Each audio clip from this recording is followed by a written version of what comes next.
કેમ છો વિદ્યાર્થી મિત્રો? હું છું Chirag Gandhi, easy English trainer. ઘણા વખતથી વિદ્યાર્થીઓની એક ડિમાન્ડ હતી કે આપણે કન્જંક્શન ભણવું છે. હવે આમ તો કન્જંક્શનના બીજા ઘણા બધા નામો છે. કેટલાક ટીચર્સ એને સિન્થેસિસ કહેતા હોય છે અને સાદી ભાષામાં કેવું હોય તો જોઈન ધ સેન્ટેન્સીસ, અને પ્યોર ગુજરાતીમાં કેવું હોય તો એને કહેવાય કે બે વાક્યોને સંયોજકનો ઉપયોગ કરીને જોડીને એક બનાવો. તો આજે આપણે શીખવા જઈ રહ્યા છે મોસ્ટ ડિમાન્ડિંગ અને મોસ્ટ કન્ફ્યુઝિંગ ટોપિક, જેનું નામ છે આઈધર ઓર અને નાઈધર ઓર.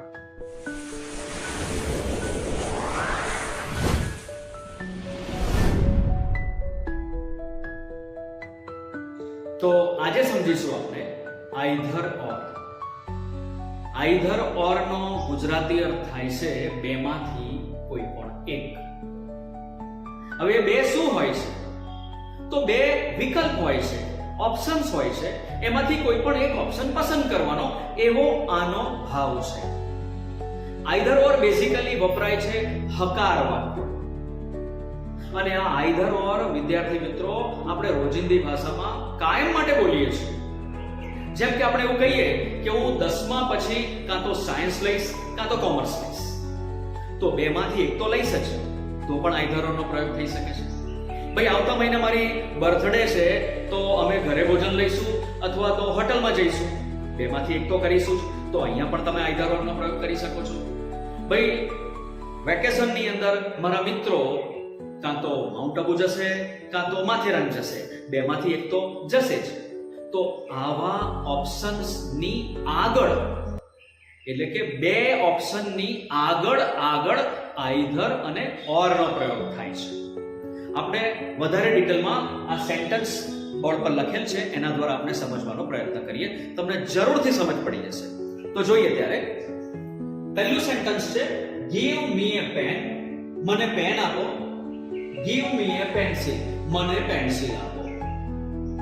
મતલબ મને બેમાંથી એક તો આપો જ. તો મને કહો કે આમાં કયો ઓપ્શન તમને દેખાયો, કયા બે વિકલ્પો છે? તો તમે જોઈ શકો છો અ પેન અને અ પેન્સિલ. આ બે વિકલ્પો છે, અને હમણાં જ કીધું એ પ્રમાણે આ બે વિકલ્પોની આગળ આઈધર અને ઓર નો પ્રયોગ થશે. તો જો ત્યારે give me either a pen or a pencil. બોલો દોસ્તો, છે કઈ અઘરી વસ્તુ?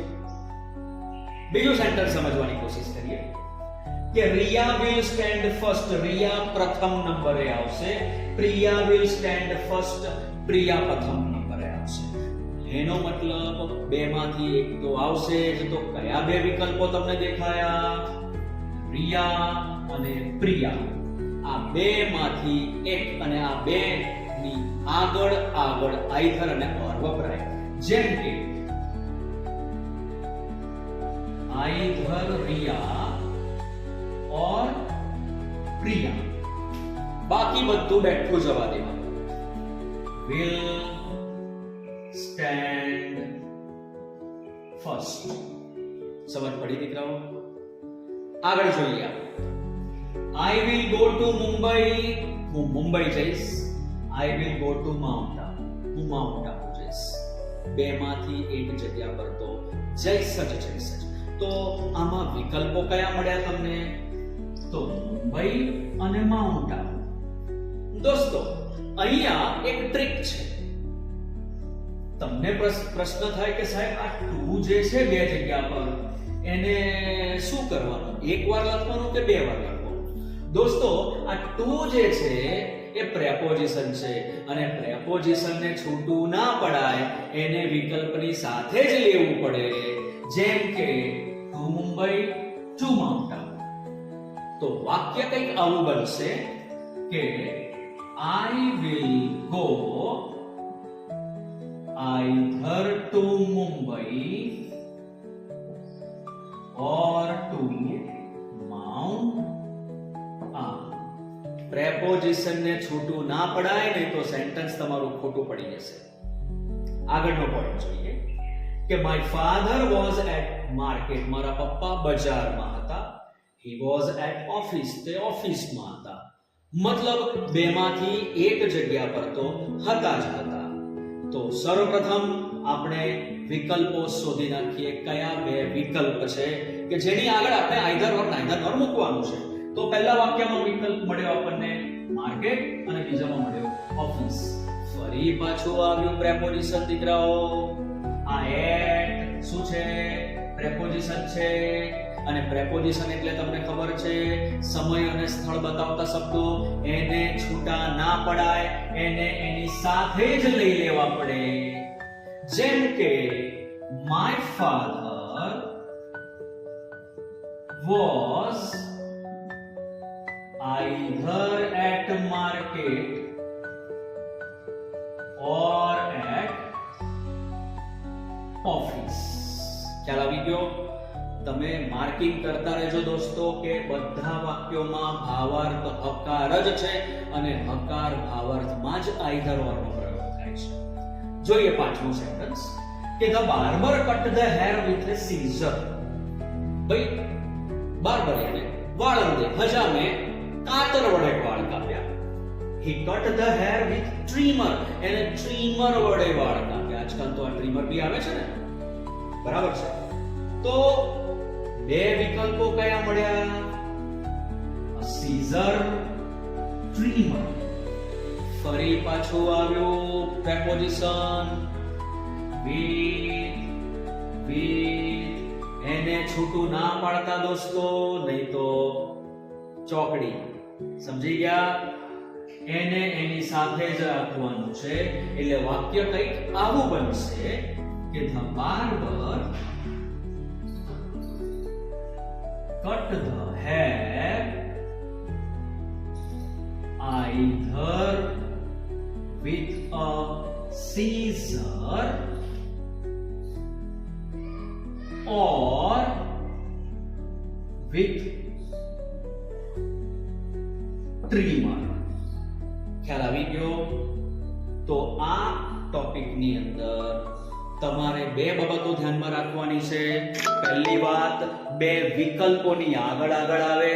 બીજી વાત કે પ્રેપોઝિશન ને છૂટું ના પડાય. તો હવે જોઈએ આપણે નાઈધર નોર. દોસ્તો નાઈધર નોર નો મતલબ થાય છે બેમાંથી એકેય નહીં. આઈધર ઓર માં આપણે શીખ્યા બેમાંથી એક. નાઈધર નોર માં શીખવાનું છે બેમાંથી એકેય નહીં. એનો મતલબ પ્યોરલી એવો થાય છે કે નાઈધર નોર એ નકાર વાક્યોમાં જ વપરાય છે. એટલે જ્યારે બી તમે જે પણ વાક્યમાં નાઈધર નોર નો પ્રયોગ કરો એ વાક્યમાં નોટ કદી ન આવે. નોટને કાઢી જ નાખવાનું. અને નોટ અગર જો એની ધર્મપત્નીને લઈને આવ્યું હોય, તમને સવાલ થશે નોટની પણ ધર્મપત્ની? હા ભાઈ, એને 3 લગ્ન કર્યા છે. એક તો છે ડુ, બીજું છે ડઝ અને ત્રીજું છે ડીડ. જો નોટને ઘરની બહાર કાઢી મૂકવામાં આવે તો એની પત્નીને પણ લઈને જશે. અને એની પત્ની જ્યારે એને કે ડુ, ડઝ કે ડીડ ઘરની બહાર જશે તો વાક્યમાં કોઈને કોઈ ફેરફાર અચૂક કરીને જશે. તો પ્રેક્ટિકલી સમજીએ આપણે. અર્પણ ડઝ નોટ ટેક ટી. અર્પણ ચા લેતો નથી. he does not take coffee. તે કોફી પણ લેતો નથી. એનો મતલબ એ બેમાંથી એકેય વસ્તુ લેતો નથી. તો પહેલું કામ આપણું છે કે આપણે બે ઓપ્શન શોધી કાઢીએ. ચલો મને કહો, પહેલા વાક્યમાં ઓપ્શન કયું છે? ટી. અને બીજામાં કયું છે? કોફી. બરાબર છે? તો એ બેની જોડે આપણે શું મૂકવાનું આવશે? નાઈધર નોર. બરાબર છે? જેમ કે અર્પણ. ઉભારો ભાઈ, ઉભારો. ભાઈ નોટ છે એને પહેલા નિકાલ કરવો પડશે કે નહીં? તો નાઈધર ની જગ્યા થશે. સમજ્યા ને? તો આ નોટ ને આપણે કાઢી નાખવાનું. અને નોટ એની પત્નીને પણ લઈને જશે. પણ આ પત્ની જતા જતા આ ક્રિયાપદને આ એસ ની ગિફ્ટ આપીને જશે. એટલે આ જે ક્રિયાપદ હોય એ ટેક નું થઈ જશે ટેક્સ.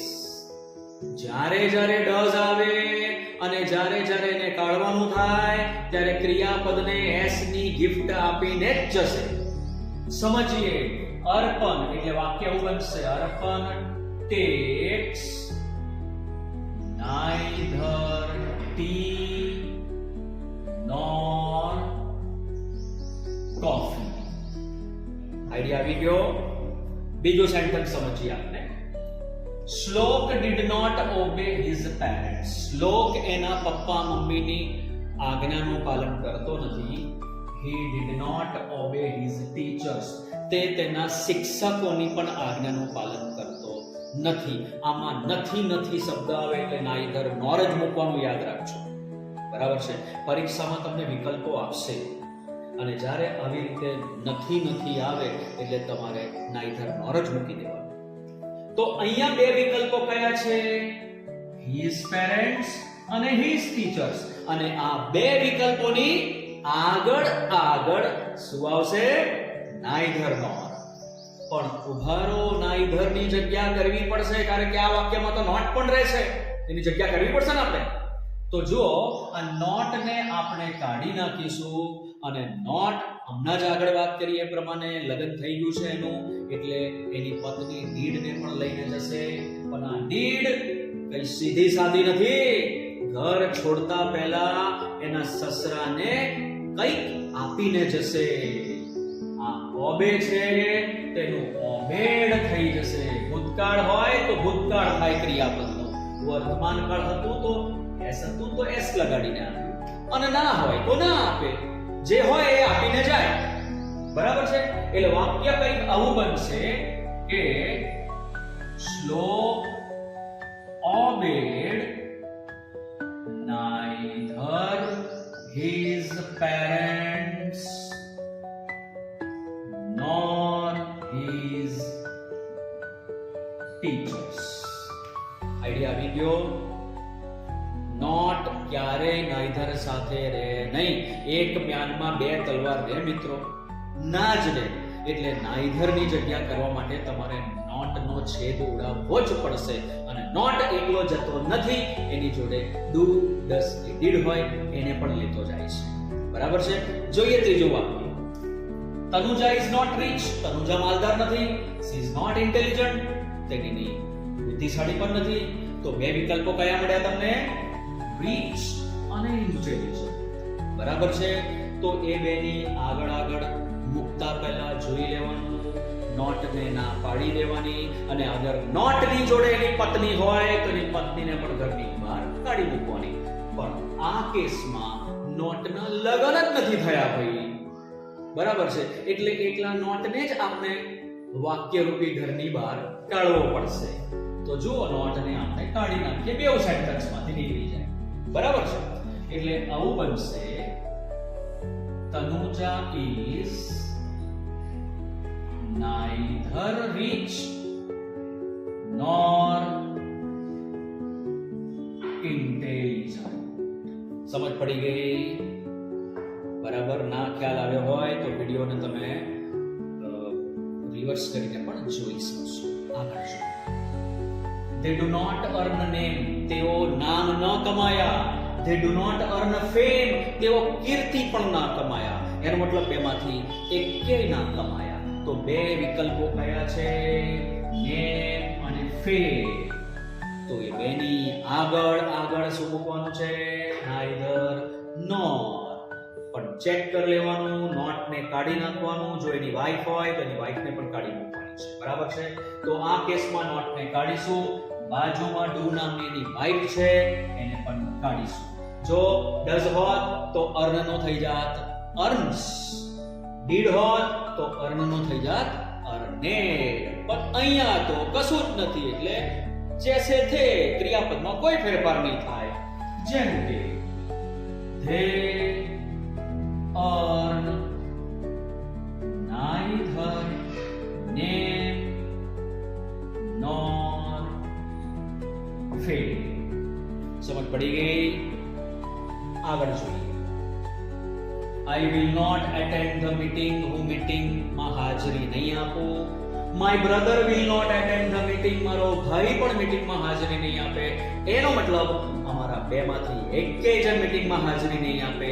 તો બે વિકલ્પો પહેલા શોધી નાખો. એની આગળ નાઈધર નોર મૂકવાનું છે. જેમ કે આઈ અને માય બ્રધર, આ બેવની આગળ મૂકીશું. પણ પહેલા નોટ નો નિકાલ કરવો પડશે. શું નોટ આ કેસમાં પરણેલો છે? જોઈ લો, એની બાજુમાં ડુ છે, નથી. ડસ છે, નથી. ડીડ છે, નથી. તો પછી કોઈ ફેરફાર નહીં થાય આ વાક્યની અંદર. બરાબર છે?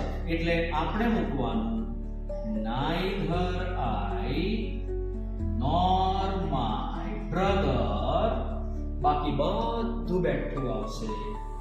will attend the meeting. ખ્યાલ આવી ગયો વિદ્યાર્થી મિત્રો? બરાબર છે દોસ્તો? આવા શોર્ટ અને ઇઝી ટ્રીક વાળા વિડીયો જોવા હોય તો આ ચેનલને હમણાં જ સબસ્ક્રાઇબ કરી દેજો અને પાછા ઓલ બટનને પુશ કરવાનું ભૂલતા નહીં. અને પાછા એકલા વિડીયો ના જોશો. જે મિત્રોને આ ટોપિકમાં આઈધર ઓરમાં નાઈધર નોરમાં તકલીફ હોય એવા મિત્રોને તો ખાસ પહોંચાડજો. તો આવા જ એક રસપ્રદ વિડીયો સાથે આપણે ફરી પાછા મળીશું. ત્યાં સુધી good bye and good luck.